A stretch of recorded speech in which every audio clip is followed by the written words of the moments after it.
based on the Bible, has understood. They said money in the Constitution said should be gold or silver, precisely to avoid this age-old problem. And that's based on the Bible and common law. That's what common law, natural law, the 5 elements. See, we're getting back to that. So valuable? Well, that's another. Because it's technically is a rare item, and by having gold, then you have a set limit. If you only have, let's sit here and say, $1 billion in gold, and that's all you have in your treasury, you can't go out and create 150 billion because you only have this much. But that's exactly what they've done now. But what they've done, they took the gold out of this. That's what everyone's suffering. They took the gold out. They made the people the collateral. So now, after they get done with you, they'll go after your kids. Hi, this is Paula Gloria, and this show is called Farther Down the Rabbit Hole More Deeply. This is part 2 of our time with Rod Class, who came up from South Carolina, and he's running for president as a write-in, Rodney Dale Class. And I'm just very intrigued because, you know, no matter what happens with the election, I mean, I think you could win.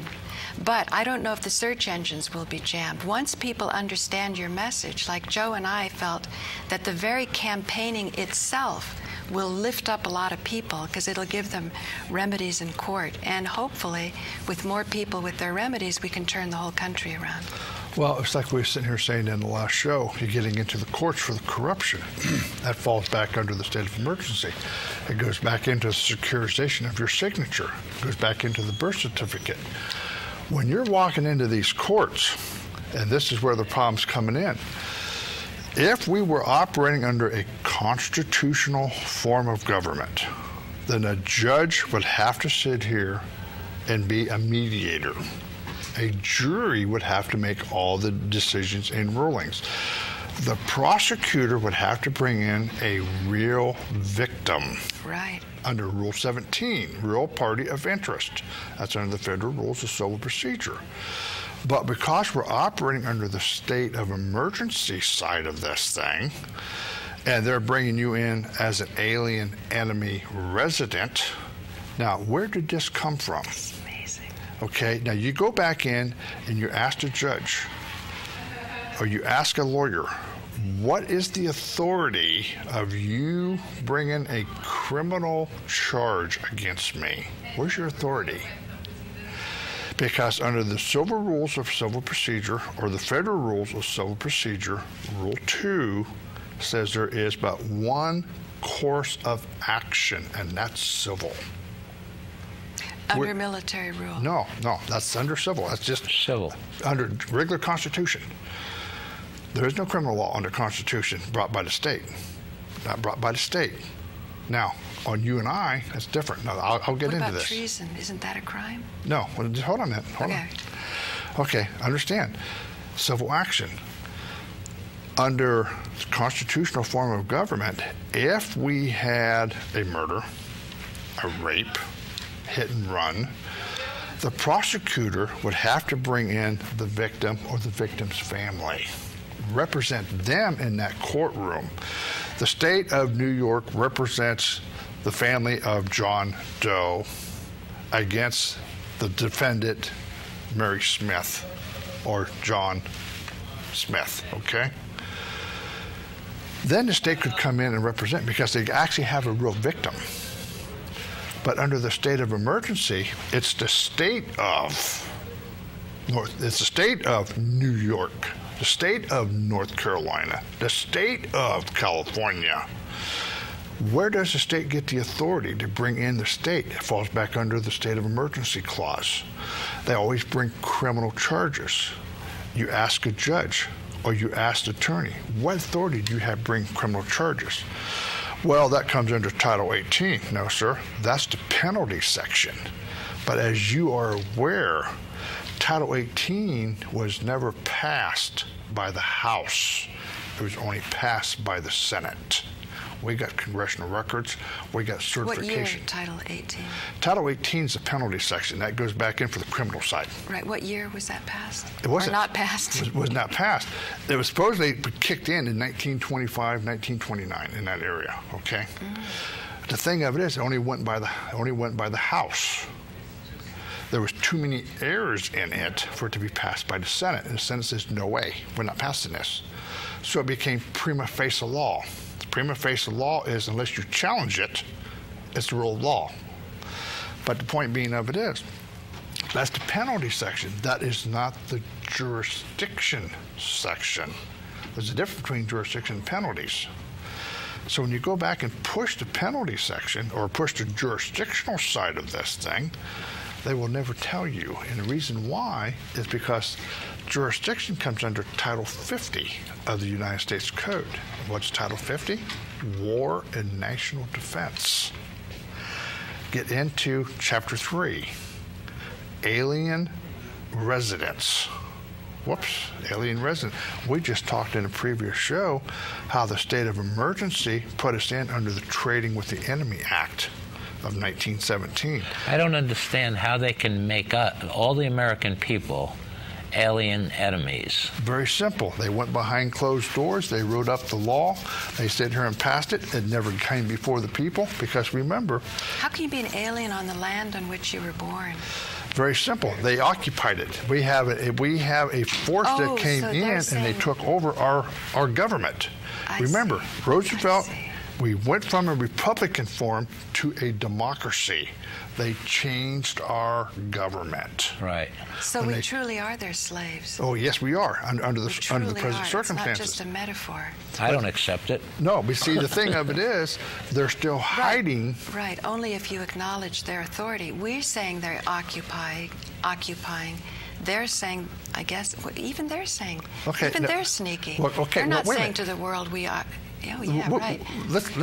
We're going back into some time here because this thing was not set up overnight. They did this through a period of years setting this thing up. That's what my research team, we have a timeline that goes in, shows where all this stuff came up through different periods of years to set us where we're at. So they made us alien resident enemies, but under Title 50. If you get into Title 50, get into Chapter 3, get into Section 23. Section 23's jurisdiction of the courts and judges shall be criminal, and it goes in against alien enemy residents for disturbing the peace. Not criminal charges, disturbing the peace. Oh. That's what we're being charged with. This falls back under military law. You're out here disturbing the peace, so they're picking you up for curfew violation. This is the fraud that's being perpetrated. So when you're walking into this court, okay, well, a lot of people don't know, and we discovered it. And I ran some test runs on it. Okay, when you're going in for your arraignment, your first initial hearing, that arraignment court is an administrative court. Is the arraignment the grand jury? No, the grand jury, that's if they're bringing criminal charges, but that is if you're being charged, but you have to go through an arraignment. The arraignment, they give you three choices: guilty, not guilty, or you sit down and you throw yourself on the mercy of the court. Okay? What's that called?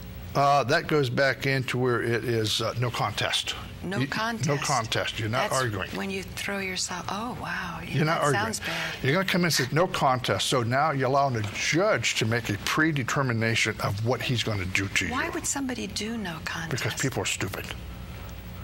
People are stupid. They don't know any better. They weren't educated. That's exactly right. That's part of what I tried to teach. They have no idea of their tradition, because all the religious traditions point to not do fraud. Okay, but see, the thing of it is, what people are missing here, when you're going into your arraignment, we have learned through filing paperwork into different courts, the first thing that comes back on us, you failed to exhaust your administrative remedies before you came to us. And they don't give you a clue what they are, right? No, but see, this is what we discovered. This is what this arraignment is. That arraignment is your administrative court. The judge don't tell you this, but I was fortunate enough down in North Carolina, I had a traffic violation. And the judge sat here and said, in open court, this is an administrative court. I am an administrative law judge, and we are under maritime jurisdiction. And I thought to myself, you idiot. He said all Yes, he did. And I went, yes, because I teach administrative law on my show. So when he come up, he called me up and says, Mr. Klaus, how do you plead? I said, well, you and I have a very serious problem. I told him, first off, I already filed this into a real administrative court because this is a traffic issue. You're not it. Secondly, I filed for a 12B1, 12B2 under Civil Rules Procedure, 12B6, you failed to state a claim, but I also brought in the 11th Amendment of the Constitution into this courtroom. Now, what a lot of people don't understand under the 11th Amendment, the 11th Amendment says judicial power of the United States shall not be construed to extend to any suit in law or in equity, commence prosecution against one of the citizens of the United States or citizens or subject of a foreign state. Now, what does that mean? Let's go back to Article 3, Section 2, Clause 1 of the original Constitution. 11th Amendment is an amendment that was done after the Bill of Rights. Let's talk about the Constitution here. Everybody's looking for that Article 3 court. Article 3 court falls on Article 3, Section 2, Clause 1. Judicial power of the United States shall extend to all cases under this Constitution, the laws of the United States, treaties, admiralty, maritime, ambassadors, consulars, controversies between the United States, controversies between the state and a citizen. I didn't say citizen against the state. I said the state against a citizen. A citizen of a different state, citizens of the same state, and citizens of a foreign state. So that's where Article... What's different in foreign? Foreign state deals with, you're dealing with Mexico, you're dealing with England, you're dealing with... And what's different? Okay, at that time period when this thing came in was during the Revolutionary War. The United States borrowed money off of foreigners. Foreigners wanted their money back at the end of the war. Well, they came in and they sued. So the Constitution gave them the ability for the foreign countries to sue the United States for their money for the Revolutionary War. Now, what happened here is when this was done, this was in our Constitution. 1789 is when our Congress, first Congress, created the Judiciary Act, which created the inferior courts, which created the District Court of the United States. It created the district territories.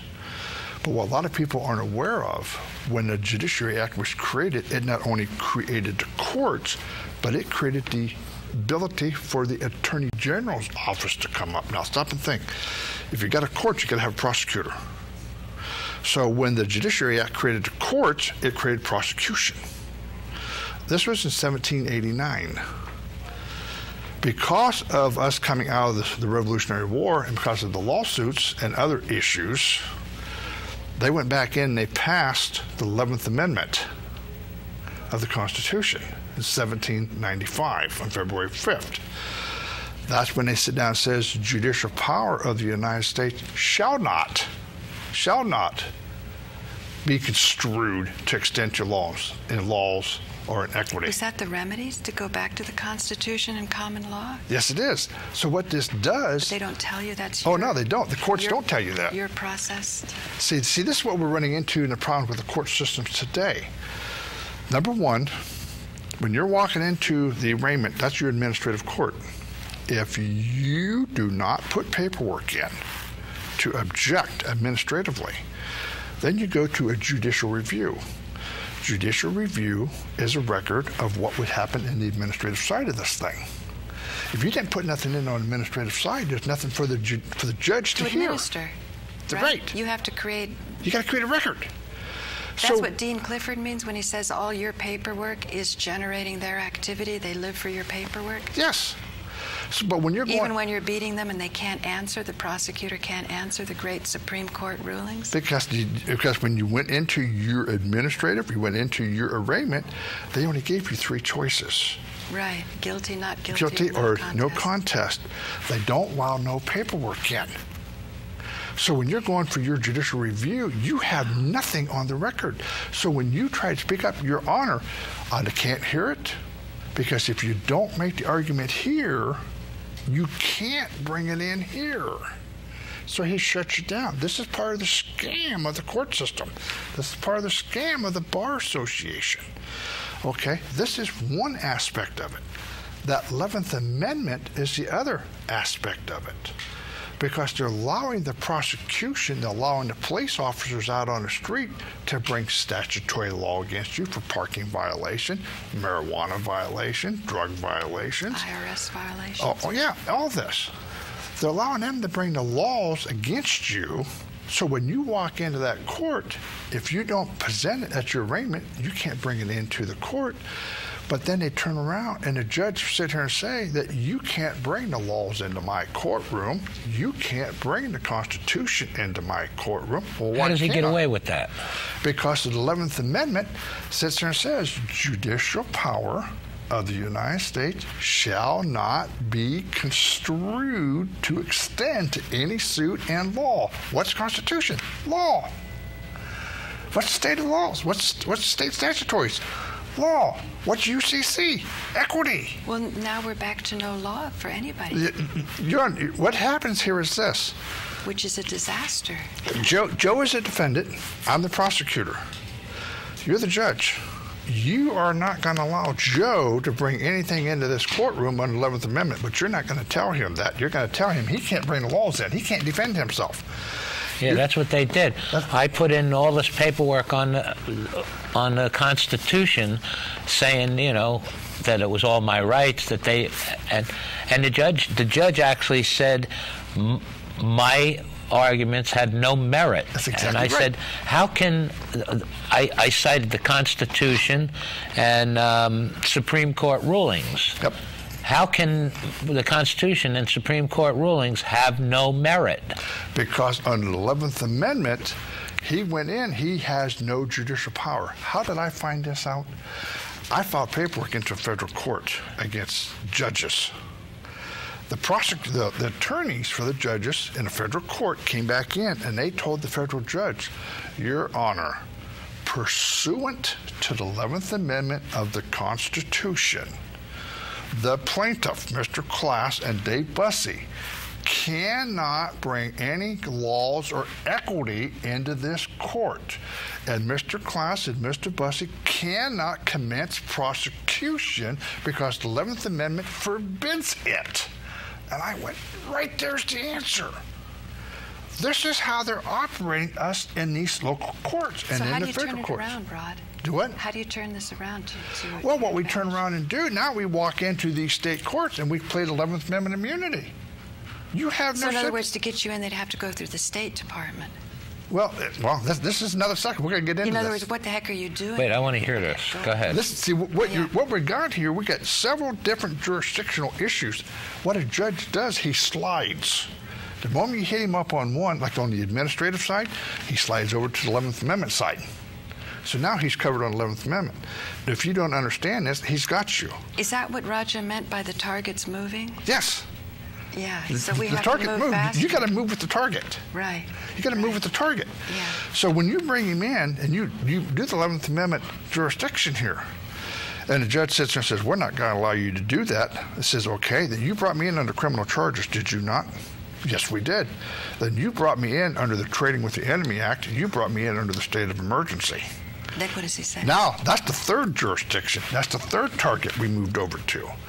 Because under the state of emergency, technically, under military law, all laws are suspended.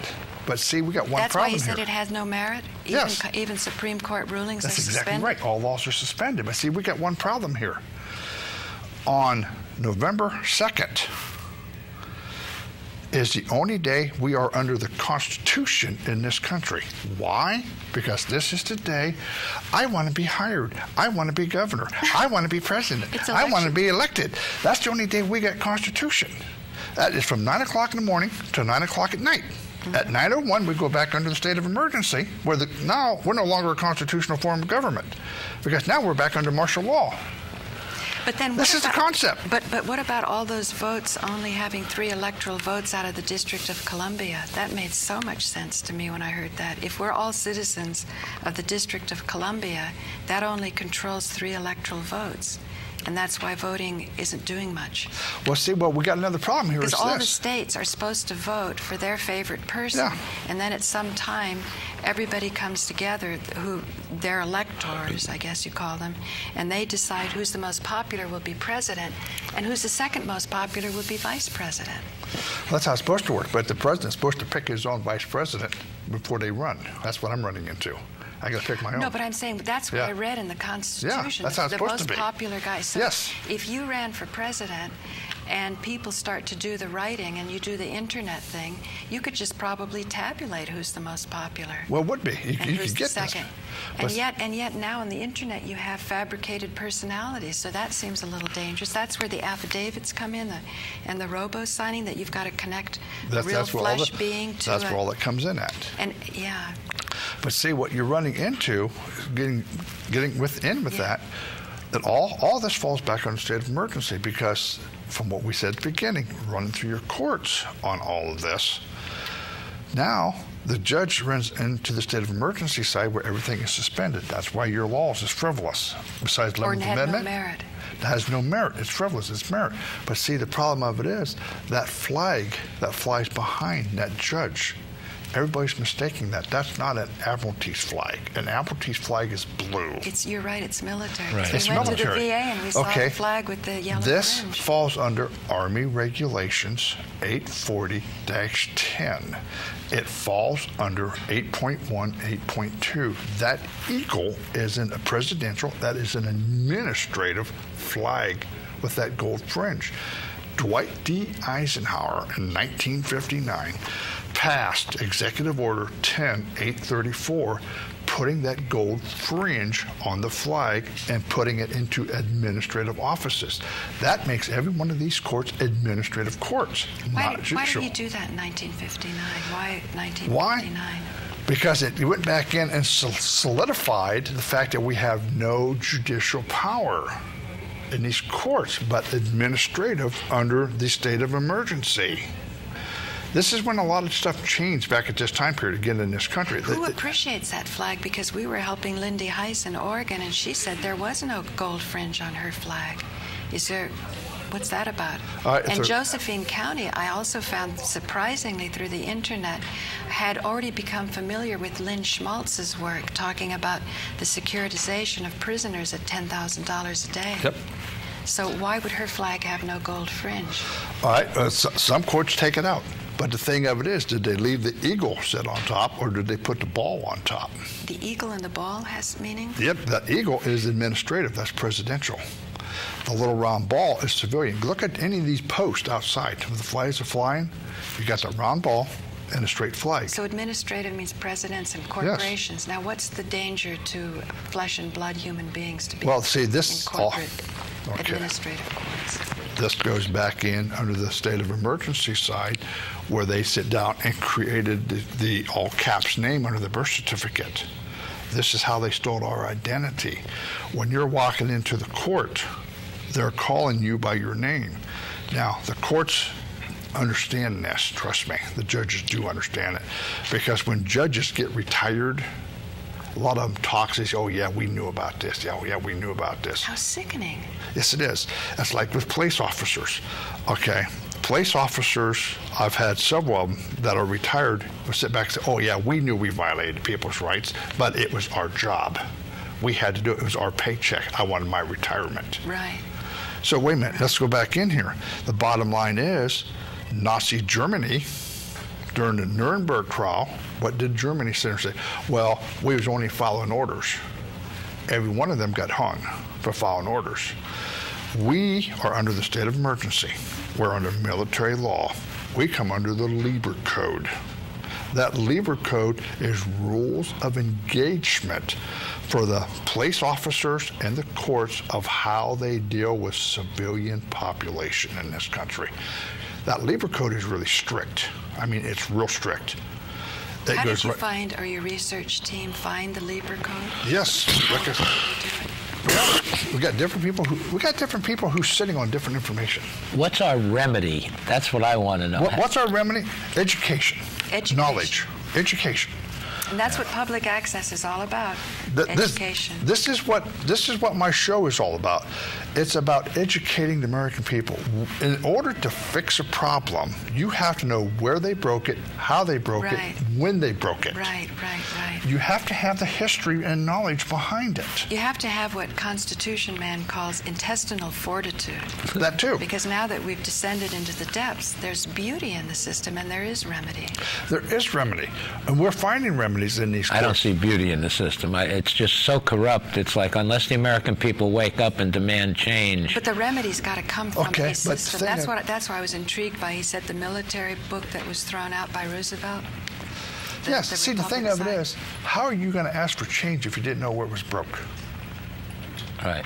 That's the problem. Or you didn't have an ideal model. Maybe that's what Plato meant. Yeah, but the scam is so complex. It is.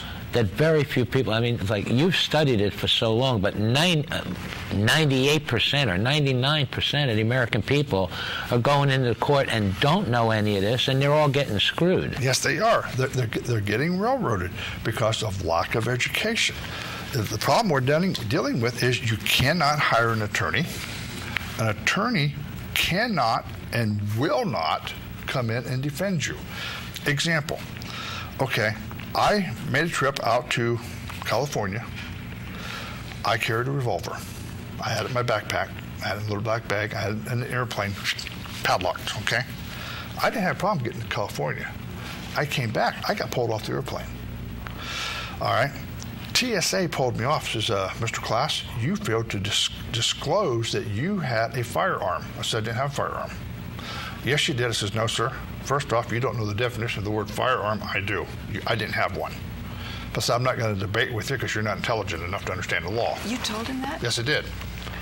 People don't take kindly to that, do they? No, they don't. I find they bully more.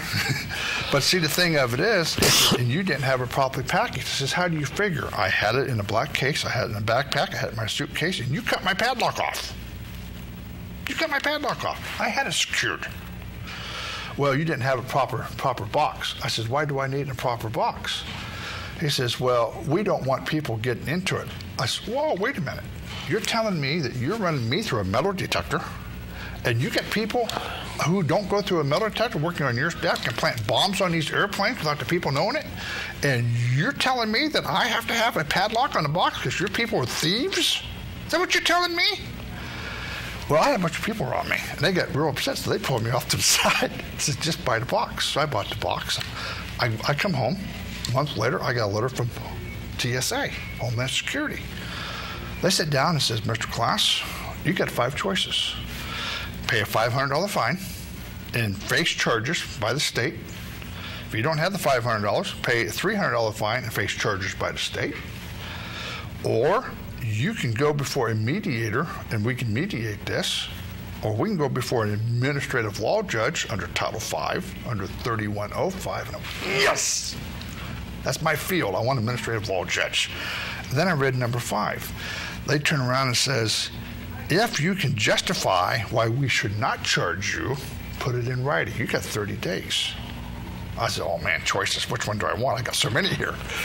Because I taught administrative law. You mean you kind of would have fun with it? Oh yeah, I was going to have fun with this. That would terrify most people. Oh yes, it would. Terrify them so they would not want a gun. They would not want to be around people that had guns. Okay, well see, the thing of it is, what I did was... And yet, if you think about it, if you don't have the right to protect yourself, you're going to be run over also. Well, wait a minute. No, what you're forgetting People here... come in without warrants. They've come in 2 times. Joe Barton, by the way, is the name, Gloria, B-A-R-T-O-N. I saw she had up Joe.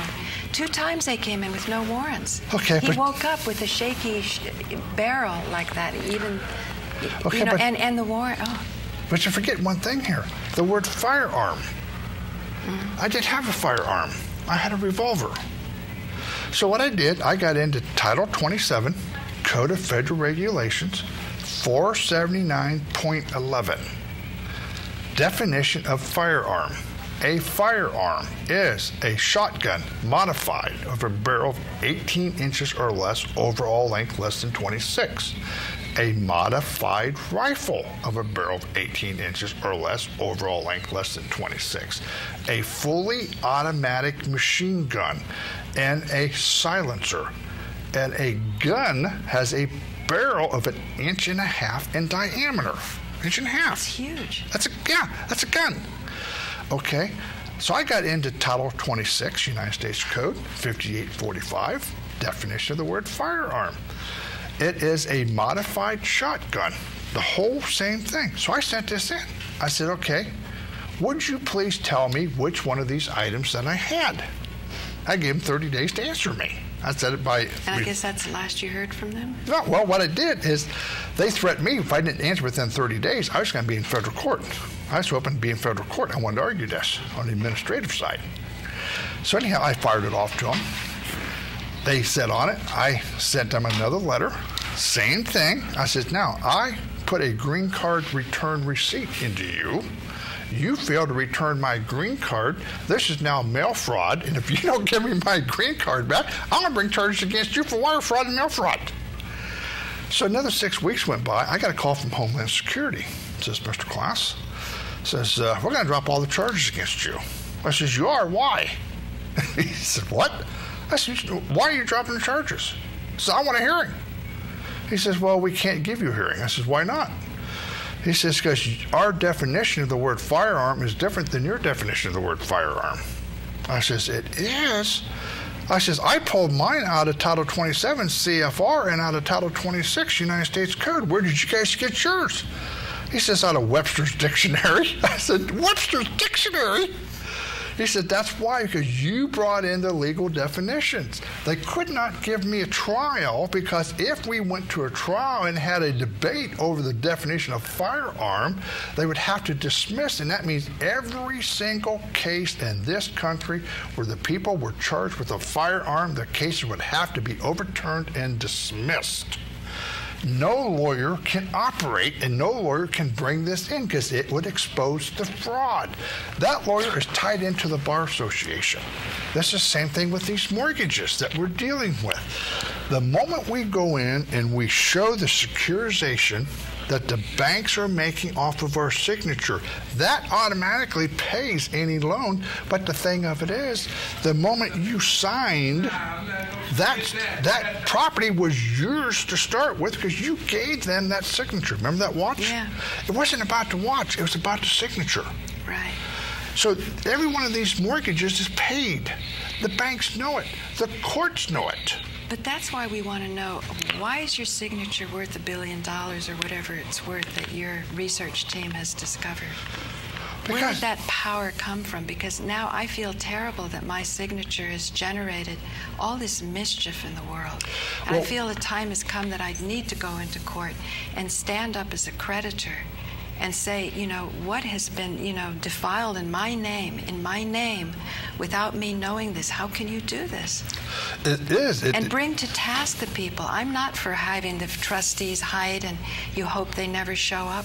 I want to know who they are, and I want to challenge them. Well, see, and I want to sit down with people and say, how can we go forward with the correct way? And I was thinking to have a goodwill tour to Kashmir and to Pakistan, and to understand at that time with Raja and me, those of goodwill who really want to understand this, and to take leisurely time, you know, eat together and tour and look at the holy spots and see that indeed all parts of the world have understood that greed needs to be mitigated so that culture and history and art, real history, we don't even know our history, can advance. And if we don't know our history, we're like just one step above animals. Well, see, once you start getting the rest of the world to understand that the United States operates as the bank for the world through the Federal Reserve, because the Federal Reserve deals with everybody, and the United States takes on everybody's debt. Because whenever we trade, Federal Reserve, the signature comes in. this is what McFadden gets into. That signature sits there and securitizes. It creates. How does it create? You know, it's a strange setup, but this is what McFadden was getting into. Is every time you sign, it generates more Federal Reserve notes. Don't generate money. It generates Federal Reserve notes. Say again who McFadden is. Yeah, Congressman McFadden, 1932. Okay. He's the one that got in and explained. It generates Federal Reserve notes.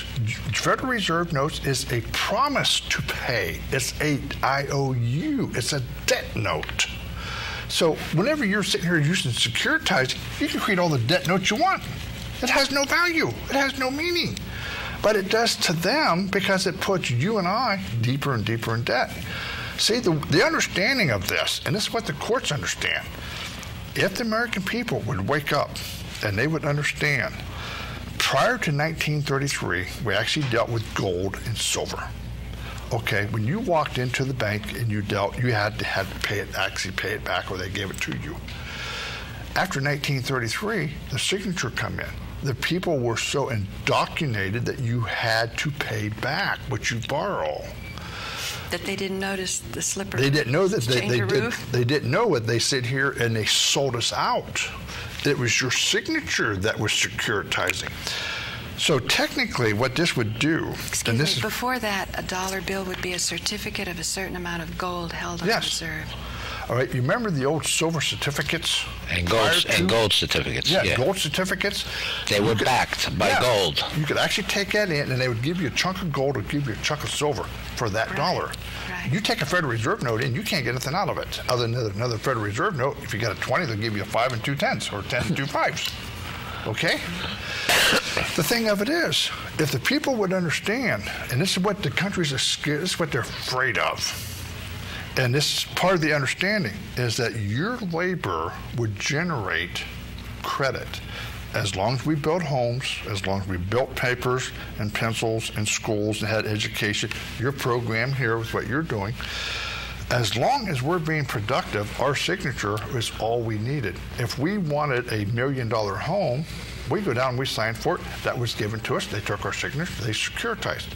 So now that would put us up with a judge who has $1 million home. Well, I don't want somebody who sits here and digs ditches living beside me. You got these doctors that got education. Well, I sure don't want somebody who's draining cesspools living beside me. So what we have to do, we have to classify the people. So we won't tell the people, we'll make them pay it back. We take their signature, we're securitized, and we make them think that they're getting a loan, and we make them pay it back plus interest. This way we have our class level of people here. All right, once you start understanding this bankruptcy, there's no class level of people. We're all the same. If I want a $5 million home, all I have to do is go down to the bank, sign it. They take that money out of my account because Raja, we got a hold of a QSIP number for a birth certificate. We went back in and we pulled up that birth certificate account. That account on that birth certificate is worth well over $1 billion. That's what's in our account and birth certificate. We can now prove this. Before it was theory, now we can prove it because we got a hold of the information. So this is what they're tying into. This is what the cops are tying into. This is what the judges, because whenever you go down and you do a driver's license, they pull that number off the back of your Social Security card. That's the routing number into your Federal Reserve account. This is so that courts can get into it. So every time they drag you in, they're tapping into your account. Every time you sign for a mortgage, they're tapping into this account. You know, we sent this paperwork on from Raja to Lindy Heiss's judge, Lindy Baker, over in Oregon, and she was facing, 11 counts, 9 felonies, 2 misdemeanors. They put it down a little bit, but it was so scary, so stressful. She'd lose her children and everything. And she got 3 years probation. Now, we still want to argue on that, too, because probation, we feel, is also it's a setup. Again, you're going back in, you're coming back in under the state of emergency clause. The courts under the 11th Amendment have no judicial power. Zip, nada. But if people discover this, aren't they hugely liable? Because we said on Joe's case that we were going to hold people responsible at the probation department, and they backed off. They did. They gave Joe nothing. But we still wanted to take back the plea. Okay, what we discovered here over since October of last year, like I said, we discovered the District Court of the United States. That's a lower D.C. court. We discovered it, and it's under Title 28, 610, but it's also under Title 28, 1441, 1442. And that's our remedy against bad that's our remedy, the District Court. Judges and so on. But see, what they've done in 1938, 1939, they switched the District Court over to the United States District Court. They created another corporation. Yes, they did. That's all they did. That United States District Court, if you look in under Title 28, 1391, that tells you that falls under foreign sovereign immunity. This is court that deals with foreign state, that part of that 11th Amendment. Right. Subject to a foreign state. The United States District Court is operating. So the 11th Amendment is our way out of that. Yes, it is. Wow. What they passed here in December. This is the good news, ladies and gentlemen. What they passed here in December, they went back in under Public Law 112-63, under H.R. 394. They just passed it here. Now, it wasn't really a new law, but it was a clarification of the jurisdiction and venue of Title 28 of 1332, 1441, 1442. It's the jurisdiction of the United States District Court. Why'd they need to clarify? Why? Because we were starting to come in, all of our paper, we got lawsuits going across the United States with what I'm working with. Yeah, I know. We've got gigabytes now. It's no use to kill him, you know. The word's out. The word's we out. got people in the control room that are mighty interested. What we're doing, we're coming back in and we're exposing. Because, see, the District Court of the United States, lower D.C. court, was always the court of the United States. The court says, well, you're in the United States District Court. I said, that's not what I asked you. That's not what I said. I said, I want to file this paperwork into the District Court of the United States. He said, well, you're in the United States District Court. I said, you're not listening. He says, I told him, here it is, Title 28, Judiciary, Judicial Procedures. This is your procedure book. This is your rule book. He said, well, we come under the rules of federal civil procedure. I says, no, that rule guidelines on how paperwork is to be filed. Title 28, Judiciary Judicial Procedures, is where your jurisdiction lies and venue lies. That's not the rules. These are your jurisdiction and venues. Right here it says District Court. Where another lady came over and says, what are you guys trying to do? I sit down, we told her. She says, okay. She took our paperwork. We found that District Court of the United States. Now, what we also sit here and understand, if you're going into the United States District Court, the capital USDC, you use Federal Reserve notes, that's their money. When you're going into the District Court, lower DC, capital US, District Court of the United States, you either got to use silver or you got to use postal money orders, either international, because it's backed by gold and silver. International going through Bern, Switzerland? Yes. Yeah. This one brings has to be international money orders? Registered mail, Yeah. by the way. You can't use postal money orders? You can use postal money orders because it's backed by gold and silver. But so you got three choices here: silver, international money orders, or postal, because it's all back. Because stop and think here, ladies and gentlemen, very seriously. You go down to the bank, you get a money order, it's got a time limit on it, 60 days, 90 days. Yeah. If you don't, it's gone. No, that's how the bank's destroying the evidence. They paid on my behalf in housing court $26,000, and when I had the cashier's check number, I went running down to my local branch, where everybody's trying to figure it out and also trying to keep their jobs, and they could not tell me who issued the check and what the amount was or what it was for. But seemingly, it must have been on my behalf because they discontinued the court case. But if you go walk in with a money order from the post office, you could trace it. You could trace it. Not only that, you get a money order, you leave it set off to the side. You got a granddaughter coming up. You get a money order, $100 a piece. And when that daughter reaches 21 years old, she can take those money orders down and cash them in. because they're backed by gold and silver. They're legitimate. They're the only money orders that you can sit on for an eternity and still works. Wow. See, this is what we were not aware of. This is part of the education. If you get a postal money order, can you go down and say, I want gold? I want silver? Well, then I got to give it to you because we don't have any. We're all broke. You've got a case right now up here in New York. A gentleman named Shane Bochek. He had a Liberty silver dollar. Right. All right. He used it at one of the stadiums up here. He bought a drink with it. The guy behind like what my grandfather had in his little chest. It was a U.S. Well, no.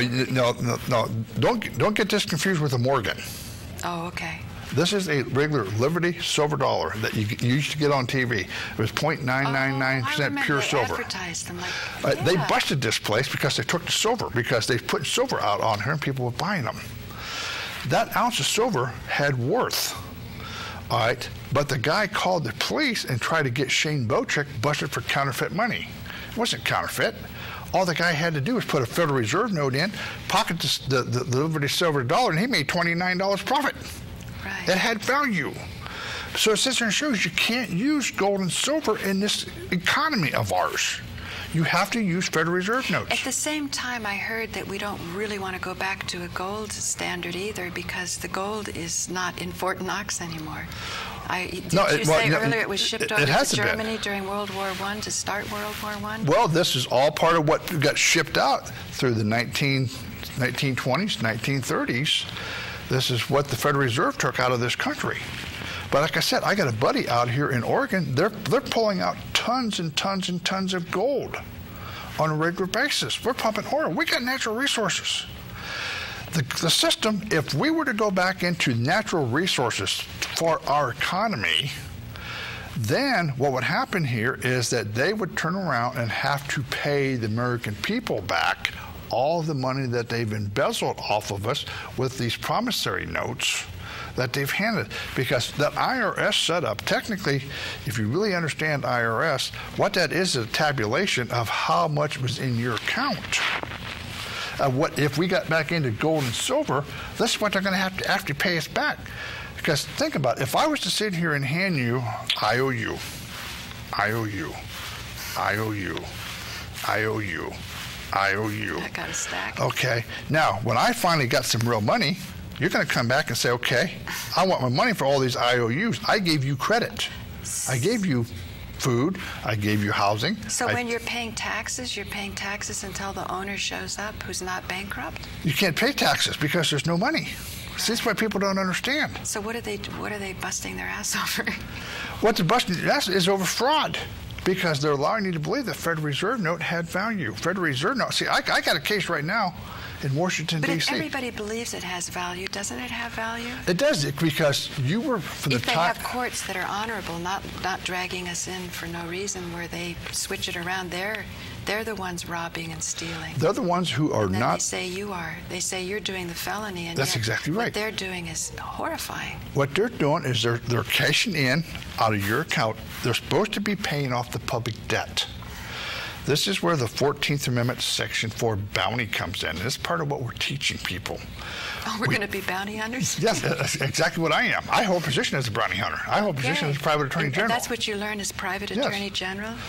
Because it's so exhausting running away from all of this police. You're going to say, now we can take a stand. We now can take a stand. And say no more. But see, this is why when they passed this new law in December, and they went in and they clarified the jurisdiction and venue of the federal courts, they thought they was going to put the hooks to us. What they did, they put the hooks to themselves. Because when you get in and read this Public Law 12-63, it goes in and it sits here and clarifies and sits here and says that we are alien residents, which is what I've been teaching all along, alien residents. It sits there and says that these are now foreign states. That's what I've been teaching all along. They're foreign states. Everybody who's sitting in a federal penitentiary This law is not a new law. It's a clarification of an old law. Now remember, clarification. Right, and I asked you why clarify. So it's been clarified because it was being misconstrued. So they clarified the old law. So everybody that's ever sat in a federal penitentiary who was brought into the United States District Court has been brought in under a foreign state status as an alien enemy. And they never went through the State Department. They never went through the State Department and their lawyers knew it. Is that where you unravel it? Is it yes. To spring them? Yes, this is what we started unraveling this. In my one episode, I think it was episode 97 on TalkShoe.com on AIB Radio. You get into TalkShoe.com. Actually, just punch my name in, and I'm all over the internet. Yeah. You get into AIB Radio, go back into session like 97. I get into the foreign sovereign immunity side. It's like a 2.5-hour breakdown. I was on there with experts, and I come up with information that... Episode 97, Talk Show, Air America? No, it's AIB Radio. AIB Radio. AIB Radio. I also run Radio Free America, but I've dropped it because I was running 3 shows a week and I was getting burned out on 3 shows, so I'm down to 2. But we get in, we explain what the foreign sovereign immunity side is. Every one of these courts is running us into the United States District Court has brought us in as alien enemy residents. They brought us in as a foreign state. Your lawyers know this, but your lawyers can't bring it up. Your lawyers can't tell it. They get disbarred. They get kicked out of their union. Can you go into court and say, I'm not an alien enemy? But you and can go you back have in. To go through the State Department. You can go back in and make this issue, but you walk in and you go back in and challenge the court on their jurisdiction. Because what they do here and what's in this law, it says district court. District court, okay. We was always the assumption that this was the Article 3 court. But when we walk in there, it's the United States District Court. Right. So we've been lied to as American people. That's why we discovered the District Court of the United States. So what we do now, we walk in and says, okay, this is the District Court. Would you please tell me which one we're in? Are we in the United States District Court? Or are we in the District Court of the United States? We're the United States District Court. Then this court lacks subject matter jurisdiction pursuant to the 11th Amendment. You can't bring claims against me because I'm a foreign state. You can't commit prosecution against me. You did not run through the Department of State. You did not get my immunity waived off of me. And you didn't serve me properly. These are going to be the arguments we're walking in here with. I've always looked at the top left-hand corner of a lot of court papers, and I've often puzzled over the name. Like I think they say the City of New York, and I can't remember landlord, tenant. So all these are like little de facto courts. Yes, they are. See what they don't. What people don't are going to start understanding here is part of what we're teaching. Because everything that the Constitution and common law does not want, right? People just setting up their own court. Well, yeah, they don't want that. But see, again, what has happened here, because of the state of emergency side of this thing, they sit down and shut the Constitution down. We're under military law. But see, I would rather run under military law because if we was going to run under it, technically, these courts got to come back in under Title 10, which is the Code of Military Justice, okay? Under Section 333, which means that if we're under military law, under that 333, the courts cannot interfere with federal and state statutes, which brings us right back in full circle. They cannot interfere with constitutional protected rights, so that means we're right back under their own rules, their own regulations. Now stop and think about what I'm going to sit here and tell you. Whenever we was over in Iraq, and we took out Saddam over there, we put military law on Iraq, right? Okay, now when we went in and put the military law, we did not bring in the United States laws into Iraq. They had to follow the laws of Iraq against the people, not the United States. Same thing here. We're being occupied. If we're going to be occupied, then they have to follow the laws of this country, the federal statutes, the state statutes, and the constitutional protected rights, and they're not doing it. they're setting up their own, however they want to go do it, and throw everything out. Would they do it back in Iraq? Would they do the common law of the people there? They had whatever laws they ran over there. So you're saying the military is actually running a better ship? Yes, they are. If we was actually under military Joe law. I don't like the word military. Joe has all these medals from Vietnam, and he has mixed feelings about them. Well, it isn't the military that screwed us. It's the politicians. Right.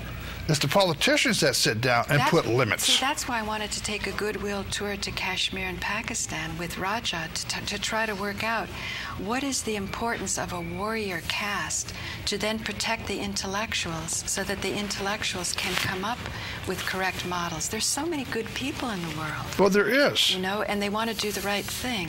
Well, see, trying to, and they think they're following the right rules. And when you come to this point, you know, Joe's been the greatest blessing in my life, to stand with him in front of a judge as all this was coming down, and to hear him argue and express and watch the light come on. I mean, the court clerk, she was just riveted to us. She'd never seen this kind of thing happen. And I'm an amateur. Yeah, about the securitization. She knows the QSIP number. She fills out the paperwork. She saw the cases. She saw these people doing harmless things, being thrown into jail to satisfy these amounts of money. And so many smart people are not seeing it. Because we're not educated. We're kept out of it. The clerk did. I mean, she knows that a face and a flesh and blood human being goes with this number. Well, they're the ones who set it up. Because what we've discovered, the court administrator sets up the QSIP number for every single court case. Every ticket the cop writes, there's a QSIP number on it. Every court case, there's a QSIP number on it.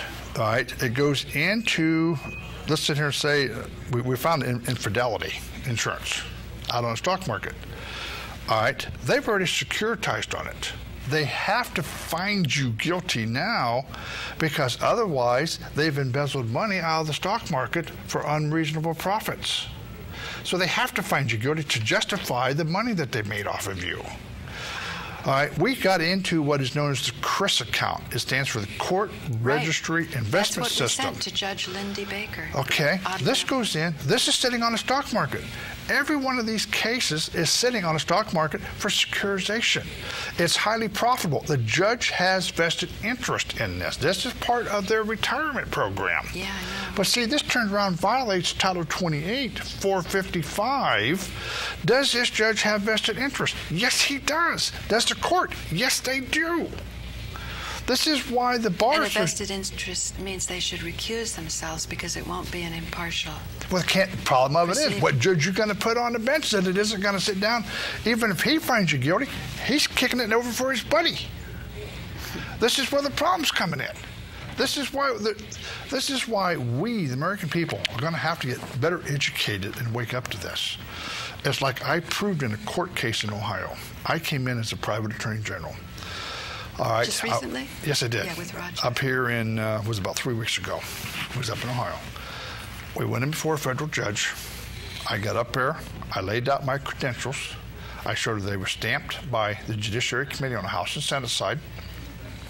I handed her the private attorney general laws from 1866 and 1979.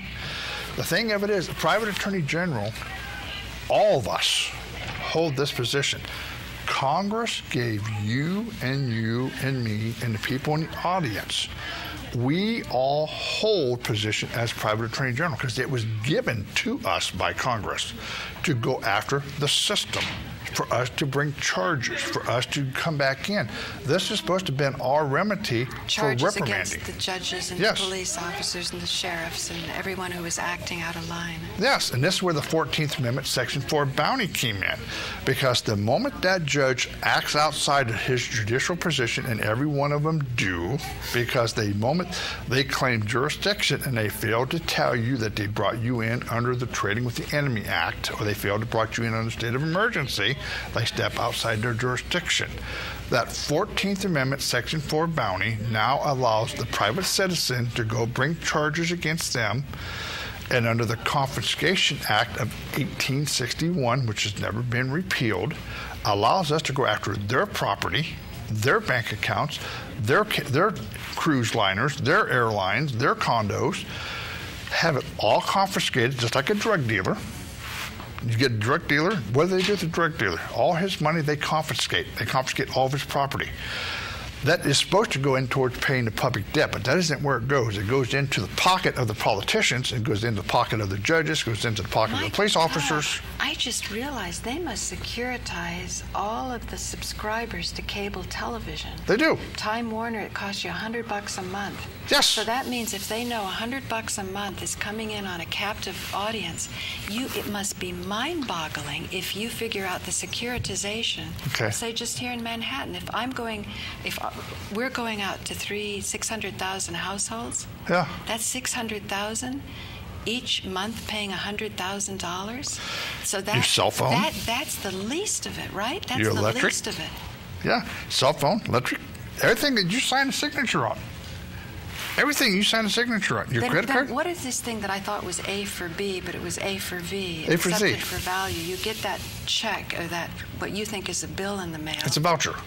It's a voucher, and it's got those barcodes. Yeah. There's some way that people can turn it around and It's supposed sign to, it? all right, supposedly through UCC. What that is your dividend off the bankruptcy of what they owe you. And yet you're paying $100 a month, say, And for you're a cable and you're bill. sending it back, and you're sending a check, and you're signing your check, so they're cashing this, and Oh, they're we're just finished. Could you give me 2 minutes warning next time? When I'm up to Okay, 15? can we take a short break? If it's super short, we don't... 2:05. We have 3:30, so you can just take a short break. I'll change. Okay, and then let's Okay, pick up on this. Is that okay? Yeah, Or you want to keep going? I don't care. We should go on his presidency because we need this Right. man in the presidency. Right. You know? Right. I'm going to leave this right here. Can I get a glass of water? Yeah. Yeah. Oh, you know what? You're so nicely mic'd here, though. Yeah, I guess that's okay. You're not. I'll get you water. My goodness. Can you imagine? It just hit me. $100 a month. Yes. But that's the least of it. Yes. If that's being securitized, Raja, did you catch that last thing, Danny? What, Dolly? If you're securitizing $100 a month coming in, every month they're securitizing it, it must be into mind-boggling billions. Yeah, it is. It's not just $100 That's a what, month. once the people start understanding this, we're going to have a revolt in this country. Of course, yeah. Thank you. Oh, of course. I'm ready. I Yeah, wonder revolt. what the thermometer says. I gotta have a cigarette. This I'll be is- right back. Condos, have it all confiscated, just like a drug dealer. You get a drug dealer, what do they do with the drug dealer? All his money they confiscate. They confiscate all of his property. That is supposed to go in towards paying the public debt, but that isn't where it goes. It goes into the pocket of the politicians, it goes into the pocket of the judges, it goes into the pocket of My the police God, officers. I just realized they must securitize all of the subscribers to cable television. They do. Time Warner, it costs you $100 a month. Yes. So that means if they know $100 a month is coming in on a captive audience, it must be mind-boggling if you figure out the securitization. Okay. Say just here in Manhattan, if we're going out to 600,000 households. Yeah. That's 600,000 each month paying $100,000. So that Your cell phone. That's the least of it, right? That's Your the electric. least of it. Yeah, cell phone, electric, everything that you sign a signature on. Everything you sign a signature on. Your credit card. What is this thing that I thought was A for B, but it was A for V? A for Z. Accepted for value. You get that check or that what you think is a bill in the mail. It's a voucher. It's a voucher, and it's got those barcodes. Yeah. There's some way that people can turn it around and It's supposed sign to, it? all right, supposedly through UCC. What that is your dividend off the bankruptcy of what they owe you. And yet you're paying $100 a month, say, And for you're a cable and you're bill. sending it back, and you're sending a check, and you're signing your check, so they're cashing this, and Oh, they're we're just finished. Could you give me 2 minutes warning next time? When I'm up to Okay, 15? can we take a short break? If it's super short, we don't... 2:05. We have 3:30, so you can just take a short break. I'll change. Okay, and then let's Okay, pick up on this. Is that okay? Yeah, Or you want to keep going? I don't care. We should go on his presidency because we need this Right. man in the presidency. Right. You know? Right. I'm going to leave this right here. Can I get a glass of water? Yeah. Yeah. Oh, you know what? You're so nicely mic'd here, though. Yeah, I guess that's okay. You're not. I'll get you water. My goodness. My goodness. Can you imagine? It just hit me.